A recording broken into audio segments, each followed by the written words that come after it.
প্রিয় বন্ধুরা, আসসালামু আলাইকুম। এটাই হচ্ছে আমাদের দৈনন্দিন সমস্যা। হাজারো কষ্টে বুকে চাপা নিয়ে আমাদের জীবিকার তাগিদে এইভাবে রাস্তায় বের করে গাড়ি চালাতে হয়। এটাই হচ্ছে মহাখালী টার্মিনাল। বিভিন্ন রোডের বিভিন্ন রাস্তা থেকে যেখানে চলা হয়। এই যে দেখুন, গোমতী ডিলাক্স, এই গাড়িগুলা বিভিন্ন কষ্ট করে চলে অনেক দূর দূরান্ত থেকে।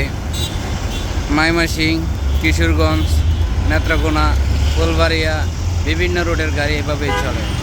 প্রত্যেকটা মানুষ জীবিকার তাগিদে প্রত্যেকটা মানুষ আমরা এভাবে কষ্ট করে জীবন পার করতে হয়। যে দেখুন, একতা পরিবহন সে বগুড়ার উদ্দেশ্যে রওনা দিয়েছে।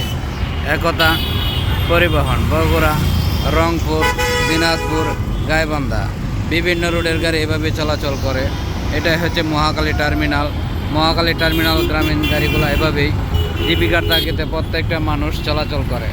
প্রিয় বন্ধুরা, দেখুন, এই যে দেখুন, আমরা প্রত্যেকটা মানুষ তার জীবিকার তাগিদে জীবনযাপন করে।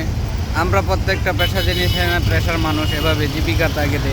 এটাই হচ্ছে মহাখালী রয়্যাল ফিল্ম স্টেশন, রয়েছে বিভিন্ন কারখানা। এটাই হচ্ছে ইউনিভার্সাল নার্সিং কলেজ, যেটা মহাখালী টার্মিনালে অবস্থিত। প্রিয় বন্ধুরা, এখান থেকেই মানুষের স্কুল, নার্সিং জীবন চালু হয়।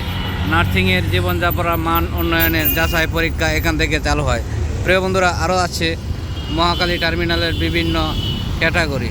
এখানে রয়েছে দূর দূরান্তি থেকে যাতায়াত, শৌখিন পরিবহন, অ্যানা পরিবহন, বিভিন্ন রুটের গাড়ি এখান থেকে চলাচল করে।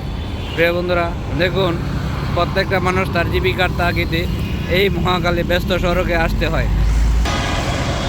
এই একতা পরিবহন এভাবে জীবিকার তাগিদে মানুষ তার স্বপ্ন বাস্তবায়নের লক্ষ্যে এই ব্যস্ত শহরে এভাবে যাতায়াত করে। এটাই হচ্ছে বর্তমানে মহাখালী টার্মিনালের অবস্থা। প্রিয় বন্ধুরা, দেখুন, এই যে দেখুন, হাজারো মানুষের জীবিকার তাগিদে জোর পড়বে। এটা হচ্ছে